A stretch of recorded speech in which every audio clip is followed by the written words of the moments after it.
Le projet qu'on propose à nos étudiants, c'est un projet qui se déroule dans un cadre international, donc avec les étudiants de la Haute École en Hainaut de la ville de Mons. C'est une formation similaire à des formations de BUT. Donc les étudiants de Mons font également le projet en parallèle à Mons. La gestion de projet, donc c'est une méthode agile qui est utilisée, ça s'appelle la méthodologie Scrum. Dans cette méthodologie, différents sprints sont organisés et puis l'équipe est répartie dans des tâches bien définies. Donc là, actuellement, nos étudiants ont été formés par un collègue de Mons sur la méthodologie de projet Scrum. Le but de l'atelier aujourd'hui, c'est donc d'apprendre la méthodologie de la gestion de projet. Donc hier, on a fait toute la partie théorique et aujourd'hui, on passe sur la partie pratique avec une gestion de projet qui est d'une manière agile et on utilise un certain type de méthodologie qui est Scrum, donc qui est une méthodologie qui est utilisée pour travailler par itération. Et donc le but de l'atelier, comme c'est des électroniciens, c'est de ne pas leur faire travailler sur de l'électronique, sur du matériel, et c'est d'utiliser plus une méthodologie générale pour leur montrer que la gestion de projet, on peut l'utiliser dans n'importe quel cadre. Et donc on utilise des petits Lego. Ils doivent créer une ville et avec différentes personnes, différents utilisateurs de cette ville. Et donc ils doivent construire une gare, des maisons, des écoles, tout un environnement pour que les utilisateurs puissent vivre correctement dans la ville et s'intégrer avec les besoins du client. Nous, notre objectif, c'est de s'occuper des zones résidentielles et familiales. Donc sur la carte de la ville, on a préféré s'installer ici pour installer nos habitations.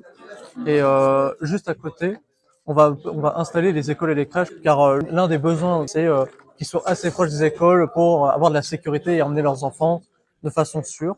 Donc nous, on joue un peu le rôle du client pour que, il y ait un cahier des charges précis. On veut que des bâtiments n'aient pas une certaine hauteur, on veut que qu'il y ait des espaces verts, on veut une ville écologique, etc. Les étudiants ont terminé le premier sprint, donc ils ont réalisé des choses. On a fait un premier bilan et là ils vont se lancer donc dans le deuxième sprint en se fixant des objectifs. Et ces objectifs, il va y avoir une discussion avec les encadrants, les enseignants encadrants du projet. À la fin, l'idée étant que quand on ira à Mons, le projet soit réalisé dans son intégralité.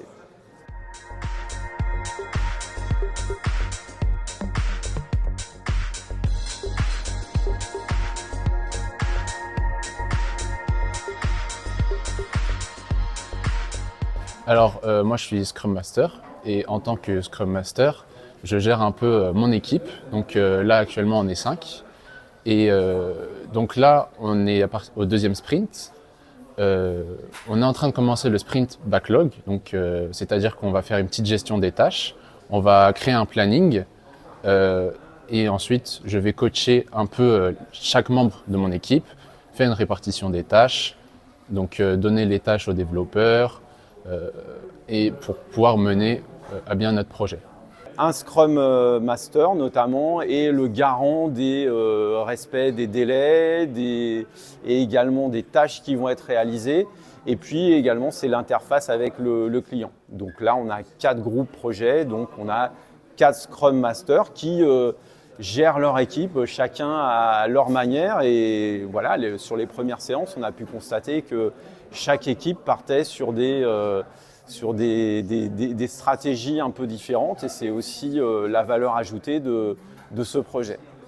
Alors dans cet atelier-là, donc ça va être l'atelier Arduino. Donc ici ça va être tout ce qui est en relation avec le bras. Donc ça va être de lier avec la petite puce Arduino, le codage et le montage.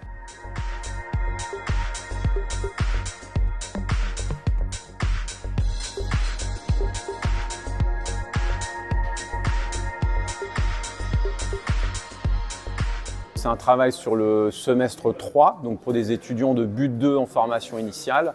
Et c'est un des projets qu'on appelle SAE dans la formation BUT. C'est une des SAE qu'on leur propose sur ce semestre. L'originalité de cette SAE, c'est le côté international et c'est le côté Scrum. Donc, sur l'international, cette année, on travaille à 2 établissements.